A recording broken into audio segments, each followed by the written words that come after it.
ఉమ్. నిన్న మనము ప్రకరణం యొక్క లక్షణాలు చదువుకుంటూ ఉన్నాము. ప్రకరణం కూడా అంతా నాటకం లాగానే ఉంటుంది. నాటకం లాగానే ఆ, సంధులు కానీ పంచసంధులు కానీ ఆ పంచ అర్ధ అర్ధోపక్షేపకాలు కానీ అవన్నీ కూడా అట్లానే ఉంటాయి. కానీ వస్తువు మాత్రము ప్రకరణంలో వస్తువు ఏంటి?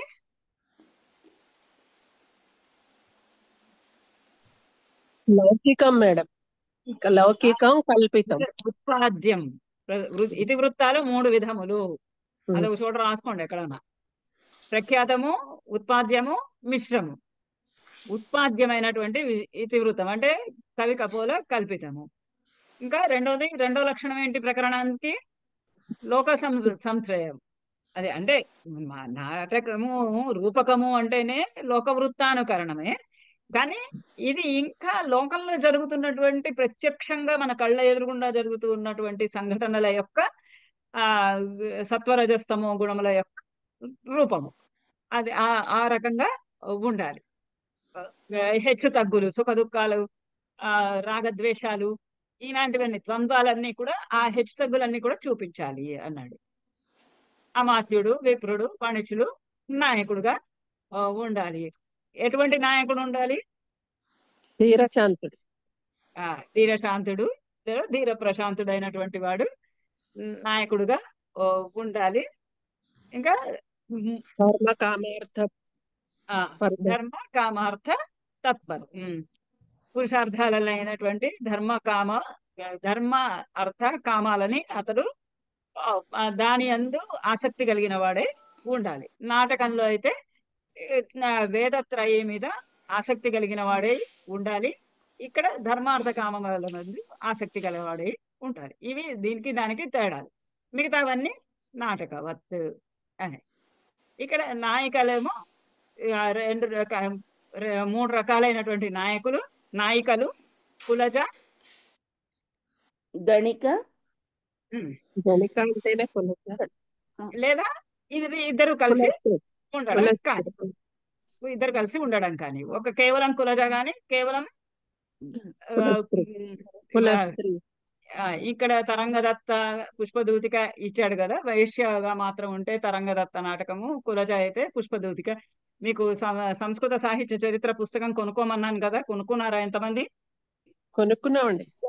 దాంట్లో ఈ తరంగదత్త పుష్పదూతిక నాటకాల గురించి ఎక్కడైనా ఉందేమో నోట్స్ చూసుకోండి. మృచ్ఛకటిక ముద్రారాక్షస నాటకంలో అంతా పురుష పాత్రలే, కానీ ఒక్క స్త్రీ పాత్ర ఉంటుంది. అది రాక్షసామాత్యుని యొక్క భార్య కులజ.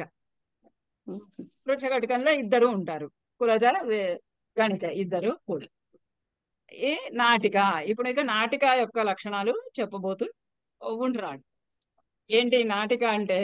ఇది ప్రకరణము లాంటిదే, కానీ ప్రకరణం కన్నా కొంచెము తేడాగా ఉంటుంది అని చెప్పాడు ఇక్కడ ధనంజయుడు. నాటికాప్యత్ర సంకీర్ణాత్ అన్య నివృత్తయే.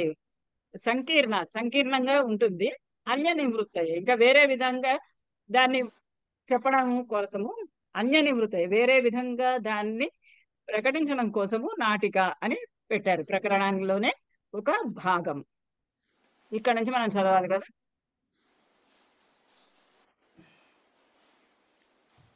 భయంకరమైన శబ్దాలు చదవండి. మీకు ఇబ్బందిగా ఉంటే రేపు పెట్టుకుందామండి క్లాసు. పర్లేదు. అత్ర కేచిత్ అనయోశ్చ అత్ర కేచిత్ అనయోశ్చ బంధయోగాది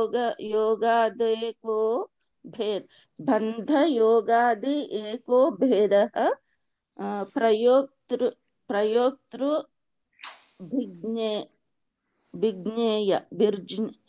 ప్రయోక్తుర్భిః జ్ఞేయః.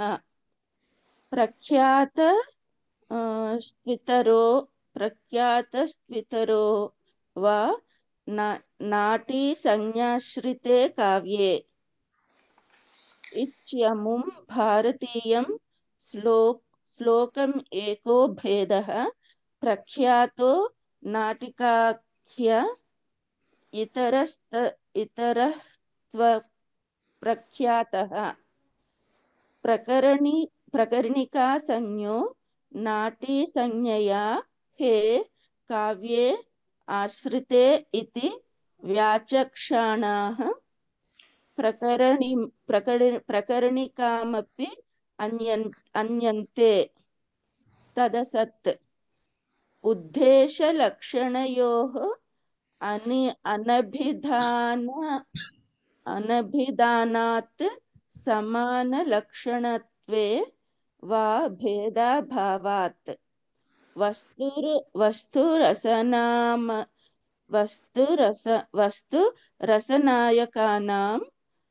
प्रकरणाभेदात् प्रकरणिकायाः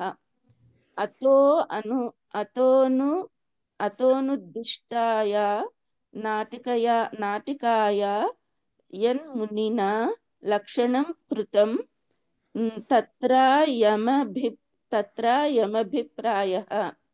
शुद्धलक्षणसंकरादेव तल्लक्षणे सिद्धे लक्षणकरणं संकीर्णानां नाटिकैव कर्तव्येति नियमार्थं विज्ञायते।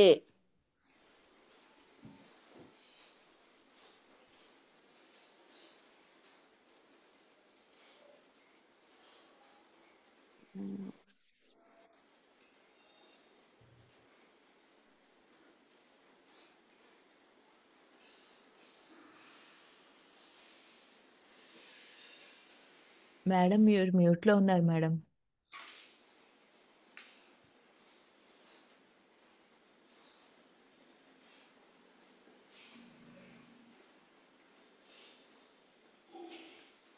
మ్యూట్లో ఉన్నారు మేడం.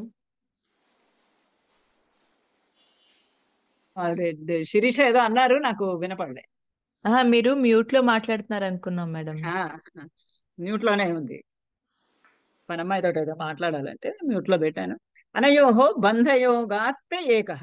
ఈ 3 రకాలైనటువంటి భేదములలో ఏవైతే ఉన్నాయి ప్రాకరణిక భేదాల్లో, అందులో ఏక భేద ప్రయోక్తుర్భి జ్ఞేయ. అందులో ఏదో ఒక భేదాన్ని తీసుకుని నాటిక అనేది ప్రయోగింపబడాలి. ప్రయోక్తృభి జ్ఞేయ, ప్రయోక్తులకు తెలియాలి. అంటే ప్రయోక్తలు అంటే నాటకమును వేసేటటువంటి వారు, ఆ రంగస్థలం పైన ప్రదర్శించేటటువంటి వాళ్ళ చేత జ్ఞేయ తెలియదగినది. ప్రఖ్యాత ఇతర వా నాటిక సంజ్ఞాశ్రీయతే కావ్యే. ప్రఖ్యాత ఇతర అంటే ప్రాకరణికంలో ఏమన్నాడు, ఉత్పాద్య ఇతివృత్తము అన్నాడు. కానీ నాటికలో ఏమైతుందంటే అప్పుడప్పుడు ప్రఖ్యాత ఇతివృత్తం కూడా వాడవచ్చును. అదే తేడా ప్రాకరణికానికి, ప్రకరణానికి నాటికకి. ఇందులో ప్రఖ్యాతం కూడా ప్రఖ్యాత ఇతివృత్తం కూడా అంటే ఇతిహాసాదుల నుండి కానీ పురాణాల నుంచి తీసుకున్నటువంటి కథా వస్తువు కానీ ఉండవచ్చును అని. ప్రఖ్యాత టు ఇతరః వా, ప్రఖ్యాతం కానీ ఇతరః వేరే ఏదైనా కానీ ఇది నాటిక నాటి సంక్రియతే. నాటిక అన్నమాట. నాటి అంటే నాటి సంజ్ఞాశ్రితే, నాటిక అని పేరు కలిగినది అవుతుంది. కావ్య అంటే కావ్యమునందు, దృశ్య కావ్యమునందు దానికి నాటిక అని పేరు అని కేచిత్తు కొంతమంది అంటున్నారు. ఇత్యము భారతీయం శ్లోకం ఏకః భేదః ప్రఖ్యాతః నాటికాఖ్య ఇతరః తు అప్రఖ్యాతః ప్రాకరణిక సంజ్ఞాః నటీ సంజ్ఞాయాః ద్వే కావ్యే. ఇక్కడ ద్వే దిద్దారు. ద్వే కావ్యే ఆశ్రితే ఇది వ్యాచక్షాణాః ప్రాకరణికమపి మన్యంతే. దీనికి దానికి తేడా ఏమి ఉంది అని అంటే,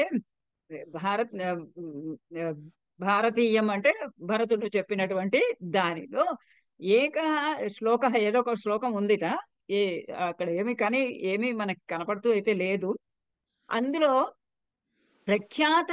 ప్రఖ్యాతమైనటువంటి ఇతివృత్తం అయితే నాటికాఖ్యం, నాటిక అనే పేరు కలిగి ఉన్నది. ఇతరములు అయితే గనక అంటే అప్రఖ్యాతములైనటువంటి కవికల్పనలు కలిగినటువంటి ఇతివృత్తములు అయితే ప్రకరణికా సంజ్ఞ, ప్రకరణికము అనేటటువంటి పేరు, ఆఖ్యం అంటే పేరు, ప్రకరణిక అని సంజ్ఞ, సంజ్ఞ పేరుని కలిగి ఉంటుంది. ఇవి రెండు కూడా కావ్యే ఆశ్రితే ఇది వ్యాచక్షణ. వ్యాచక్షణ అంటే వివేచన పరులు, కావ్యశాస్త్ర వివేచన పరులు ఈ విధంగా ఇది కూడా ఒకటి ప్రాకరణిక భేదముగానే మన్యంతే. మన్యంతే అంటే అనుకుంటారు అని అంటే అని ఇతరుల యొక్క అభిప్రాయాన్ని చెప్తున్నాడు. తద్ అసత్, అది అలా కాదు, ఆ విధంగా మనము ఊహించరాదు. ఎంచేతంటే ఉద్దేశ లక్షణయోహో అనభిధానాత్ సమాన లక్షణత్వే వా భేద అభావాత్. ఉద్దేశ లక్షణయోహో, ఆ ఉద్దేశము ఏదైతే చెప్పారో, ఆ లక్షణలో ఏ ఉద్దేశాలైతే చెప్పి ఉన్నారో అవి అనభిధానాత్, అవి చెప్పకపోవటం చేత, విడిగా చెప్పకపోవటం చేత, విడిగా నాటిక లక్షణాలు ఇవి, ప్రకరణ లక్షణాలు ఇవి అని ఆ డిఫరెన్షియేట్ చేసి వేర్వేరుగా చేసి చెప్పకపోవటం వల్ల సమాన లక్షణత్వే వా భేద అభావాత్ అని రెండింటికి కూడా సమానమైన లక్షణాలు ఉంటాయి. భేదం యొక్క అభావం ఉంటుంది, అంటే భేదాలలో ఎటువంటి తేడా కూడా ఉండదు. వస్తు రస నాయకాన ప్రకరణ అభేద ప్రాకరణికాయ. వస్తు రస నాయకుల వల్లను బట్టే కదా రూపకముల యొక్క భేదములు. ఆ భేదములు వచ్చిన దాంట్లో ఇది మరి ఇట్లా ప్రఖ్యాత ఇతివృత్తం అనగానే ఒక భేదము దశరూపకాలలో ఇంకొక భేదంగా చెప్పాలి, 11వ భేదంగా చెప్పలేదు. అట్లా చెప్పలేదు కాబట్టి ఇది ఆ ప్రాకరణికంలోనే ఒక భాగము, అంతేగాని ప్రాకరణికం కన్నా భిన్నమైనది కాదు. ప్రాకరణిక ప్రకరణ అభేదాత్ ప్రకరణికాయాః అతః అనుద్దిష్టాయాః నాటికాయా యన్మునినా లక్షణం కృతం తత్రాయం అభిప్రాయః. అందుచేతనే భరతముని చేత ఇది నాటిక అనేది ఒక ప్రత్యేకమైనటువంటి భేదముగా ఆయన చేత చెప్పబడలేదు. ఎందుకంటే ప్రకరణంలో ఏ లక్షణాలు ఉంటాయో దీనిలో కూడా, నాటికలో కూడా అవే లక్షణాలు ఉంటాయి. అందుచేత ఇది వేరుగా చెప్పబడలేదు. శుద్ధ లక్షణ సంస్కారాదేవ తల్లక్షణే సిద్ధే లక్షణకరణం సంకీర్ణానాం నాటికైవ కర్తవ్యం ఇది నియమార్థం విజ్ఞాయతే. అందుకని శుద్ధ లక్షణ సంకరాదేవ, శుద్ధ లక్షణ సంకారం, శుద్ధ లక్షణ అంటే శుద్ధములైనటువంటివి, కేవలం కులజ నాయిక అయినది, లేదా కేవలం గణిక నాయిక అయినది, లేదా సంకర, ఇది రెండు కలిసి ఉన్నటువంటి నాయికలు కలిగి ఉన్నది. తల్లక్షణ సిద్ధే లక్షణకరణం సంకీర్ణానాం, ఆ రెండు కులజ ప్లస్ గణిక ఈ ఇద్దరు కూడా కలిసి ఉన్నటువంటి ఇది ఏదైతే ఉందో ఆ సంకీర్ణాన్ని నాటిక ఏవ సంకర్తవ్యం.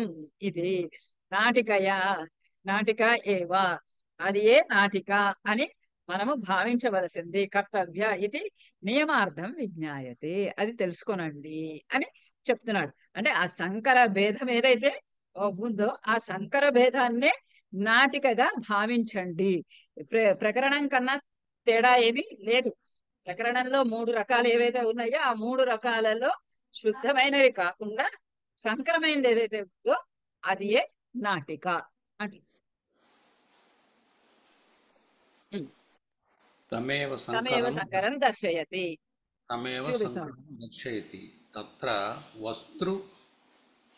వస్తు ప్రకరణ నాటకనాయకో నృపః ప్రఖ్యాతో ధీరలలితః శృంగారో అంగీ సలక్షణః ఉత్పాద్యేతి వృత్తత్వం ప్రకరణధర్మః ప్రఖ్యాత నృపానాయకాదిత్వం తు ఇతి. ఏవం చ నాటక ప్రకరణ నాటికాతిరేకేణ వస్త్వాదేహి ప్రకరణాని కాయామభావా దంగ పాత్ర భేదాద్యధి భేదః. తమేవ సంకరం దర్శయతి. ఇప్పుడు సంకరం అనేటటువంటిది భేదము ప్రకరణంలో సంకరణం అయితే ఏదైతే ఉందో ఆ భేదమే నాటిక అన్నాడు కదా, దాని లక్షణం ఇంకా విపులీకరించి చెప్తూ ఉన్నాడు. తత్ర వస్తు ప్రకరణాత్ నాటక నాయకయోహో నృపః. ఈ ప్రకరణం నుండి నాటక నాయకయోహో నృపః, ఆ ప్రకరణంలో ఉన్నటువంటి విభాగము అంటే కవి కపోల కల్పితమైనటువంటిది ఇలాంటిది, అవి కొన్ని లక్షణాలు ఏవైతే ఉన్నాయో ఆ లక్షణాలు నాయక నృపః, నాయకుణ్ణి రాజు అయినటువంటి వాడిని నాయకుణ్ణిగా తీసుకొని అది సంకరం అన్నమాట. ఇక్కడ అట్లా సంకరము చేసినది ప్రఖ్యాత ధీరలలిత, ప్రఖ్యాతుడై ఉండాలి. ప్రఖ్యాతుడు అంటే నాటక లక్షణాల్లోనిది. ధీరలలితుడు అనేదేమో ప్రకరణికలోని లక్షణం. ఈ రెండు లక్షణాల యొక్క సంకలనము సంకరమే నాటిక.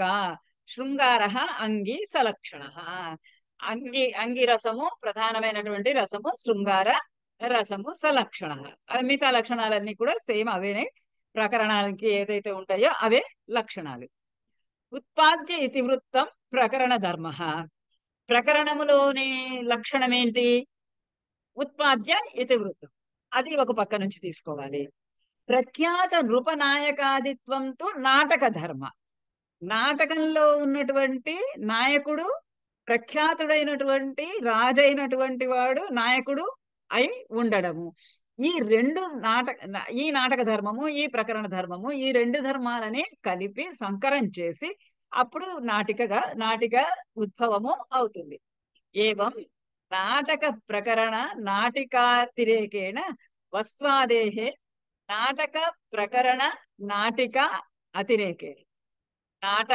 నాటకము, ప్రకరణము, నాటిక, ఈ మూడింటి యొక్క అధికరేణ అంటే వీటికి విడిగా ఇవన్నీ సపరేట్ గా చేసి చెప్పాలి అంటే వస్త్వాదేహే ప్రకరణికాయాం అభావాత్ అంక పాత్రాది భేదాది భేద.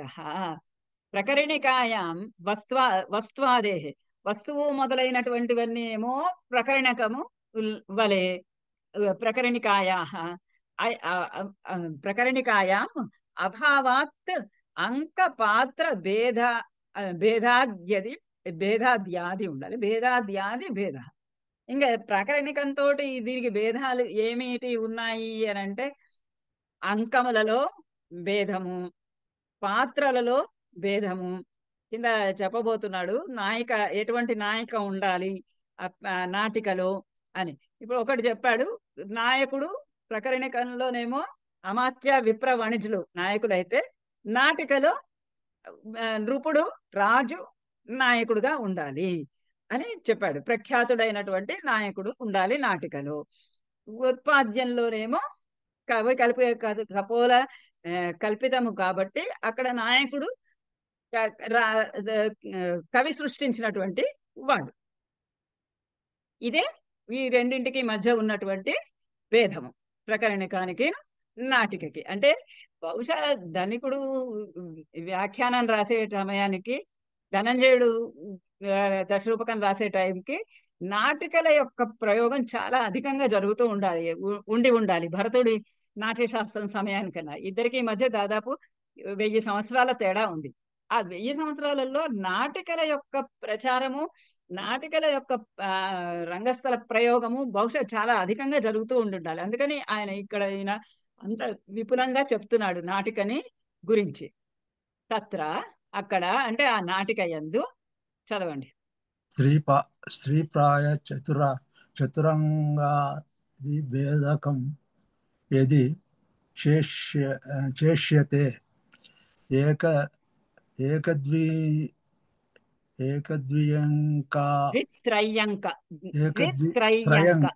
ఏకద్విత్రయంకా పాత్రాది భేదేన అనంత రూపత. తత్ర నాటకేతి స్త్రీ సమాఖ్య యౌచిత్య ప్రాప్తం స్త్రీ ప్రధానత్వం కైసికి వృత్యా శ్రేయత్వాచ వృత్యాశ్రయ కలిపి చదవాలి. వృత్యాశ్రయత్వాత్ శ్రేయత్వాచ్చ తదంగ సంఖ్యయా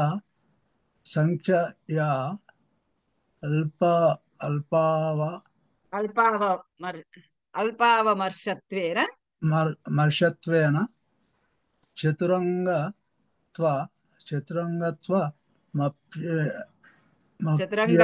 చతురంకత్వం అంగా కాదు, చతురంకత్వం చతురంగత్వం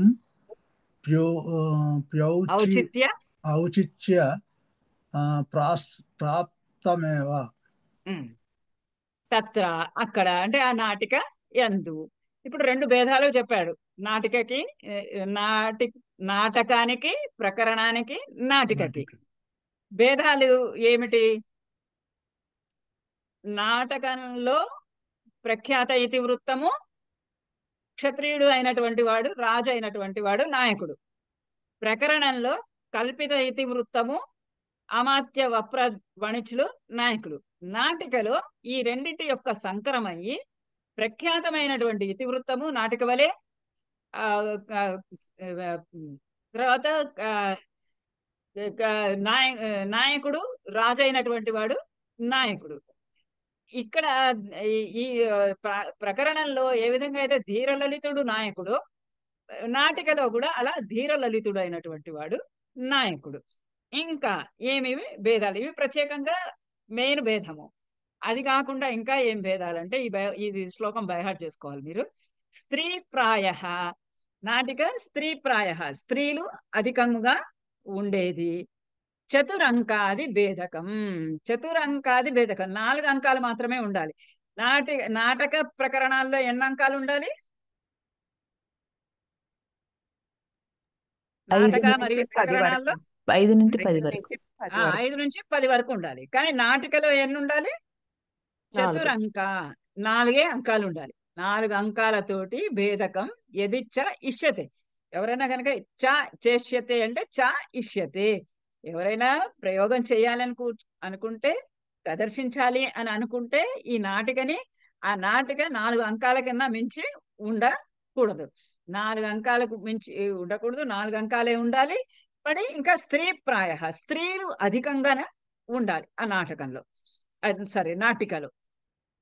ఏక ద్వి త్రై అంక, ఏక ద్వి త్రై, 1 గాని 2 గాని 3 గాని, ఈ మూడింట్లో పాత్రాది భేదే, పాత్రలు యొక్క ఇతరత్రములైనటువంటి భేదముల వల్ల 4 అంకాలైనా ఉండొచ్చు, 1 అంకమైనా ఉండొచ్చు, 2 అంకాలైనా ఉండొచ్చు, 3 అంకాలైనా ఉండవచ్చు. స్త్రీలు అధికంగా ఉండాలి. తర్వాత ఇంకా నాయక పాత్రలను కూడా కవికి తోచినటువంటి విధానంగా పాత్రలను కూడా మార్చుకోనవచ్చు. ఇటువంటి భేదాత్, ఈ రకమైనటువంటి భేదముల చేత అనంత రూపత, ఈ నాటికలు అనేవి అనంత భేదా, అనంతమైనటువంటి భేద ప్రభేదాలు కలిగి ఉంటుంది. ఫిక్స్డ్ గా కాదు.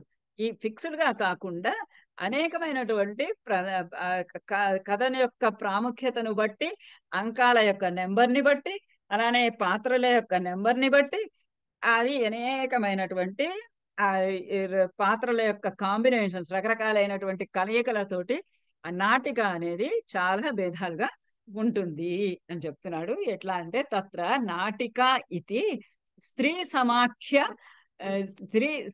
సమాఖ్య ఔచిత్య ప్రాప్తం, స్త్రీ సమాఖ్య ఔచిత్య ప్రాప్తం, స్త్రీ ప్రాయంగా ఉండాలి అని ప్రత్యేకంగా చెప్తూ ఉన్నాడు. అంటే నాయకుడికి ప్రాధాన్యత కన్నా నాయిక యొక్క ప్రాధాన్యత ఎక్కువ మంది స్త్రీలు అందులో ఉండవలే. కాబట్టి ఇప్పుడు మనకి మాళవికాగ్నిమిత్రంలో యాక్చువల్గా అది 5 అంకాలు చేశాడు ఆయన. లేకపోతే అధికమైనటువంటి స్త్రీ పాత్రలే ఉన్నాయి, 3 నాయకులు ఉన్నారు అందులో. మరి ఇంకా చాలా వరకు ఒక స్త్రీల చుట్టూ తిరుగుతున్నటువంటి కథే. అలాంటి కథ స్త్రీ సమాఖ్య ఔచిత్య ప్రాప్తం స్త్రీ ప్రధానత్వం. ఇది స్త్రీ ప్రధానంగా చెప్పబడుతుంది. స్త్రీ యొక్కటువంటి స్త్రీ ప్రాయము అనడం చేత దాని అర్థము ఏమిటి అంటే ఔచిత్య ప్రాప్తం, ఔచితిని బట్టి అది స్త్రీ ప్రధానంగా ఉండాలి.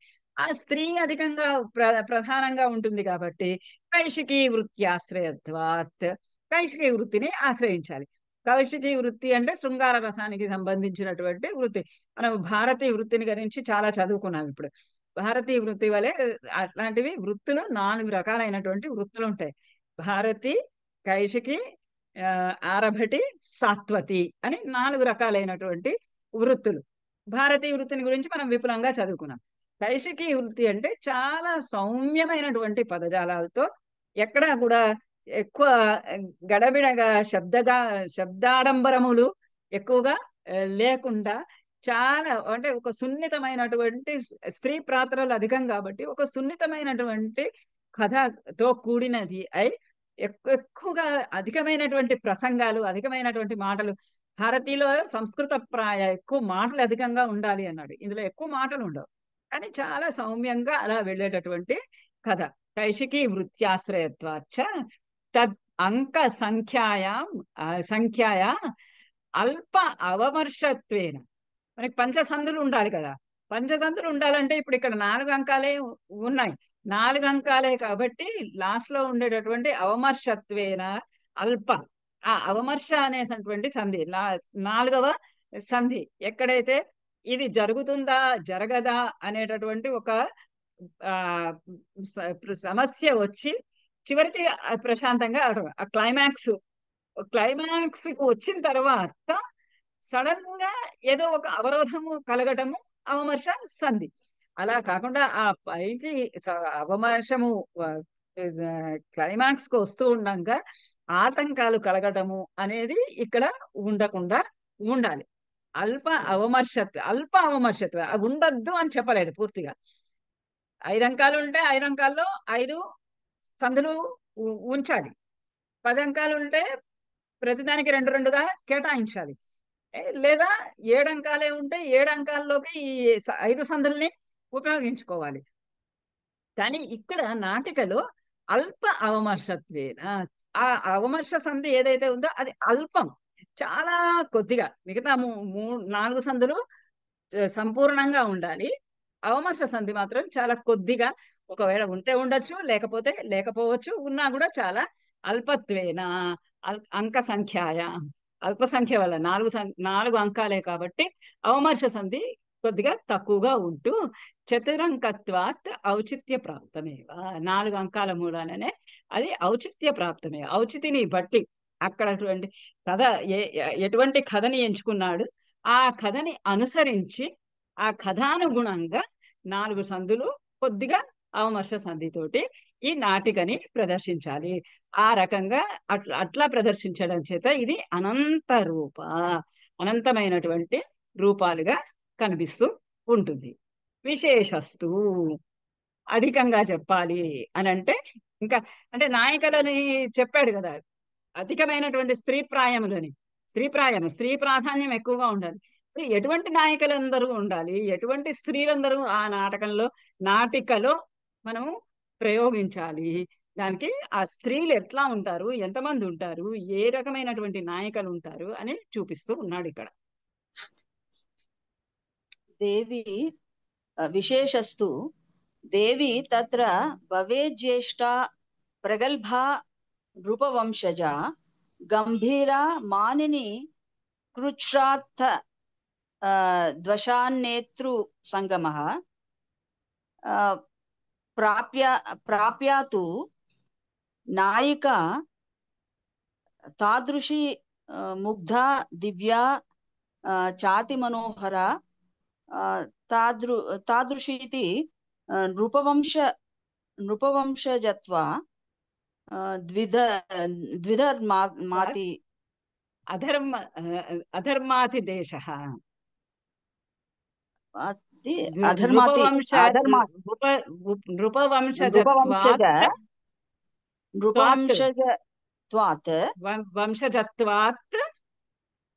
నృపవంశజత్వాత్ అధర్మాతి దేశః. ఆహా, అధర్మ కాదు. అది వంశత్వాది ధర్మాతి దేశ. ఆది ఆది ఇక్కడ ఉంది కదా, త్వాది, ఆది ఆది ఆది ధర్మాతి దేశ. నృపవంశజాత్ ఆది ధర్మాతి దేశः. అంతః పురాది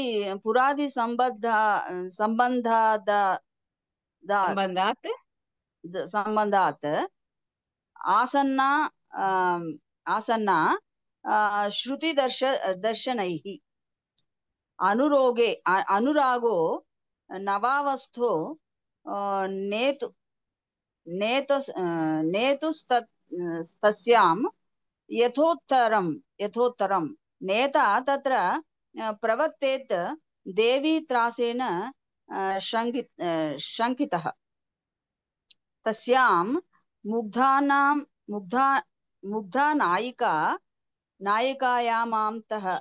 నాయికాయాం అంతఃపుర సంబంధ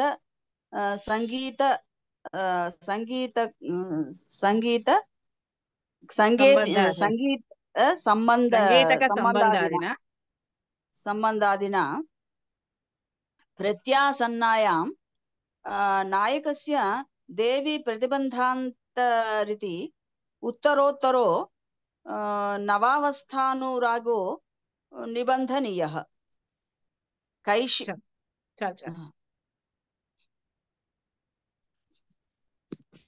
ఇప్పుడు ఇంతకు ముందు నేను చెప్పినట్టుగా ఈ స్త్రీ ప్రాయము, స్త్రీలు అధికంగా ఉండడం అనేటటువంటి ప్రక్రియ ప్రదర్శన ఈ 7వ శతాబ్దం వచ్చేటప్పటికి కొంచెం అధికమైంది. అందుకని ఇక్కడ ప్రత్యేకంగా నాటిక యొక్క లక్షణాలు చెప్తున్నాడు.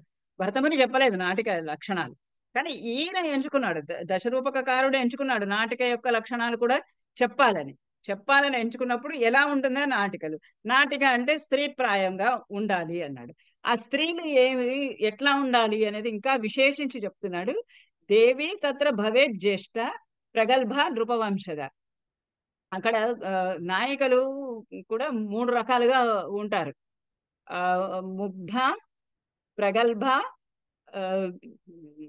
అన్య అని. అయితే వీటిలలో ఇక్కడ ఉండేటటువంటి నాయికలలో దేవి అందరికన్నా పెద్దది, ప్రగల్భ అయినటువంటి నాయిక దేవి తత్ర భవేత్ జ్యేష్ఠ భవేత్. ఆమె పెద్దది అయి ఉండాలి, అంటే వయస్సుకి అన్ని విధాలుగా కూడా ఆమె అందరికన్నా కూడా పెద్దదై ఉండాలి. ప్రగల్భురాలై ఉండాలి. శృంగార రతి విశేషాల్లో కానీ, సాంసారికమైనటువంటి విశేషాలలో కానీ, లేదా వ్యావహారికమైనటువంటి రాజు పరిపాలనలో మనం చూసాం. ధారిణి ఎలా అయితే పరిపాలనలో కూడా ఆమె తన చోటు తీసుకుంటుంది, అట్లా ప్రగల్భురాలై అయినటువంటిది నృపవంశజ, రాజవంశానికి చెందినది. ఎందుకంటే నాటికలో నాయకుడు రాజు కాబట్టి ప్రధానమైనటువంటి దేవి కూడా నృపవంశజ, రాజవంశానికి చెందినదై ఉండాలి. గంభీరురాలై ఉండాలి, తొణకకుండా బెణకకుండా. ఆ అమ్మాయి ధారిణి వస్తూ ఉంటే రాజు ఏమనుకున్నాడు, వేదం నడిచి వస్తున్నదా అన్నట్టుగా, వేద ధర్మం నడిచి వస్తున్నదా అన్నట్టుగా ఉన్నది అన్నాడు. అలా గంభీరమైనటువంటిది, లోతైనటువంటిది, హృదయం కలిగినది, మానిని, అభిమానవంతురాలైనటువంటిది. కృచ్ఛాత్ తద్వశాత్ నేత్ర సంబద్ధ. కృచ్ఛాత్ కష్టమైనటువంటి విధంగా, వశాత్ కృచ్ఛాత్ తద్వశాత్ కష్టము అయినటువంటి, అతి కష్టమైనటువంటి ఆ సంబంధము వలన నేత్ర సంగమ, రాజుతోటి సంబంధం కలిగి ఉండాలి. అంటే రకరకాలైనటువంటి ఆమె కష్టములను అనుభవిస్తూ ఉండాలి రాజుతో పాటుగా కలిసి. అటువంటిది దేవి అయినటువంటి నాయిక. ఈ నాయిక కాకుండా ఇంకొకళ్ళు ఎవరు, ప్రాప్యాతు పొందదగినటువంటి, అంటే ఈ రాజుకి ఆల్రెడీ ఒక భార్య ఉన్నది. ఆ భార్య చాలా రూపవంశానికే చెందినది, క్షత్రియ వంశానికే చెందినది, పెద్ద భార్య, ఆ గంభీరురాలు, అభిమానవంతురాలు, కష్టాలలో పడుతూ ఉన్నప్పుడు కష్టాలు కూడా రాజుతో పాటు కలిసి పడుతూ ఉన్నటువంటి స్త్రీ అయినటువంటి ఆ భార్య ఉన్నా కూడా రాజు మనస్సు ఇంకొకళ్ళ మీదకి వెళ్తోంది. ఆ వెళ్ళేటటువంటి ప్రాప్య రాజు చేత, నాయకుని చేత, రాజు చేత అంటే రాజు కాదు, నాయకుని చేత పొందదగినటువంటి ఆ నాయిక తాదృశి ముగ్ధ దివ్యాచ అతి మనోహర. ఆ రెండో నాయిక, పెద్ద భార్య ఉంది అట్లా అయిపోయింది. రెండవ అమ్మాయి నాయిక తాదృశి ముగ్ధ, చాలా ముగ్ధ అంటే ఆ, సాంసారికమైనటువంటి జీవితము అందు అనుభవము లేనిది. పెద్ద భార్య ఏమో ప్రగల్భ, సాంసారికమైనటువంటి జీవితంలో అన్ని రకాలైనటువంటి కళలు, చతుషష్టి కళలు తెలిసినటువంటిది. తర్వాత ఆ, వాత్సాయన కామసూత్రం అంతా కూడా శుభ్రంగా మంచిగా తెలిసినటువంటి అమ్మాయి. ఇక్కడ ఈ ముగ్ధ అనేటటువంటిది రెండో నాయక, అంటే నాయకుని చేత పొందదగినటువంటి నాయిక ముగ్ధురాలు. ఆమెకి ఇంకా అటువంటి విషయాలు, శృంగార విషయములందు ఏమాత్రమే ఇంకా అనుభవము లేనటువంటిది. ఆయన దివ్యురాలైనటువంటిది, అతి మనోహర, చాలా అందంగా, చాలా మనస్సుని ఆకట్టుకునే విధంగా ఉండేటటువంటిది. తాదృశి ఇది అంటే ఇక్కడ ఇందులో తాదృశి అన్నాడు కదా, ఈ తాదృశి అన్న దానికి అర్థం ఏంటి అని అంటే నృపవంశజత్వాత్, నృపవంశద ఇత్యాది, నృపవంశత్వాది, నృపవంశము రాజవంశానికి చెందింది, గంభీరురాలు, మానిని, ఇలాంటివన్నీ ఏవైతే చెప్పాడో అవన్నీ కూడా ఆ కష్టాలు, కృచ్ఛాత్తదవస, ఆ చాలా రాజుతో నాయకుని వలన కష్టాలు లేదా నాయకునితో పాటు కష్టాలు అనుభవిస్తున్నటువంటి అమ్మాయి అట్లానే ఉండాలి. ఇవన్నీ సేమ్. ఇక్కడ ప్రగల్భ అనే పెద్ద ఆవిడైతే చిన్నది పొందదగినటువంటి భార్య మాళవికలాగా ముగ్ధురాలైనటువంటిది ఉండాలి, మనోహరంగా ఉండాలి. మిగతా వంశజ ఇలాంటివన్నీ కూడా సామాన్య లక్షణాలు. నృపవంశత్వ ఆది ధర్మాతిదేశ, ఆ ధర్మాలన్నీ కూడా అతిదేశం, అవన్నీ కూడా క్యారీ డౌన్ అనమాట. అతిదేశము అంటే క్యారీ డౌన్, పైనుంచి కిందకి తీసుకొని వెళ్ళటం. తర్వాత మరి ఆమెకి తేడా ఇంకొకటి ఏంటంటే అంతఃపురాది సంబంధ ఆసన్న అపి. ఆమె అంతఃపురంలో ఉన్నప్పటికీ కూడా అంతఃపుర ఆది, అంతఃపురము మొదలైనటువంటి వాటితోటి సంబంధం వలన ఆసన్న, నాయకుడికి అతి దగ్గరలో ఉన్నప్పటికీ కూడా, ఇప్పుడు మాళవిక నాయకుడికి అతి దగ్గరగా ఉంది, కానీ ఆసన్న శృతి దర్శనై, ఆ శృతి దర్శనాలకి అంటే రాజుకి నాయకునికి కనబడడానికి కానీ నాయకుడితోటి వినడానికి కానీ అన్నిటికీ కూడా ఆసన్ను రాలై ఉండి అనురాగం నాయకుని పట్ల అనురాగం కలిగి నవ అవస్థ శృంగారంలో అప్పుడప్పుడే శృంగారావస్థని పొందుతూ ఉన్నటువంటిది, అనుభవం లేదు ఇంకా, ఇప్పుడే ఒక యవ్వనము వస్తూ ఉన్నటువంటి అమ్మాయి, యవ్వనావస్థలో ఉన్నటువంటిది. నేతు తాభ్యాం యథా ఉత్తరం, నేతు నాయకునికి తస్యాం యథా ఉత్తరం, తస్యాం ఆమె యందు యథా ఉత్తరం, ఆమె యందు ప్రేమ కలిగి ఉన్నది, పెద్ద భార్యతోటి సమానమైనటువంటి లక్షణాలన్నీ కలిగి ఉన్నది. రాజు యొక్క ఆసన్నంలోనే, రాజు యొక్క దగ్గరగానే తిరుగుతూ ఉన్నటువంటిది, అప్పుడప్పుడే యవ్వనావస్థలో ఉన్నటువంటిది. ఇలాంటి పెద్ద యథోత్తరం నేత తత్ర ప్రవర్తేత దేవీ త్రాసేన చెందిత. ఆ రాజుగా నాయకునితోటి సంబంధము కలిగి ఉన్నది, రాజు యందు నాయకుని యందు అనురాగము కలిగి ఉన్నప్పటికీ కూడా నేత తత్ర ప్రవర్తేత, నాయకునికి కూడా ఈ అమ్మాయి మందు అనురాగము కలిగి ఉన్నవాడైనప్పటికీ కూడా దేవి త్రాసేన శంకిత. ఆ దేవి పెద్ద భార్య యొక్క త్రాసేన భయం చేత శంకిత అనుమానిస్తూ ఉంటాడు. అంటే అది నేను ప్రకటించవద్దా, ఈమె యందు నాకు అనురాగం ఉన్నదా, ఆమెకు నా యందు అనురాగం ఉన్నది, అయినా కానీ ఇద్దరు పరస్పరము వాళ్ళకు మనస్సుల్లో ఉన్నటువంటి భావాన్ని, ప్రేమ భావాన్ని, అనురాగాన్ని ప్రదర్శించుకోవటానికి భయం కలిగి ఉన్నటువంటి వాడుగా ఉంటాడు అని. తస్యాం ముగ్ధ నాయికాయాం అంతఃపుర సంబంధ సంగీతక సంబంధాదినా. ముగ్ధా నాయిక అంటే అనుభవము లేనటువంటి, సాంసారిక అనుభవము లేనటువంటిది, అప్పుడే యవ్వనావస్థని చేరుతూ ఉన్నటువంటి ఆ నాయిక అంతఃపురానికి సంబంధించి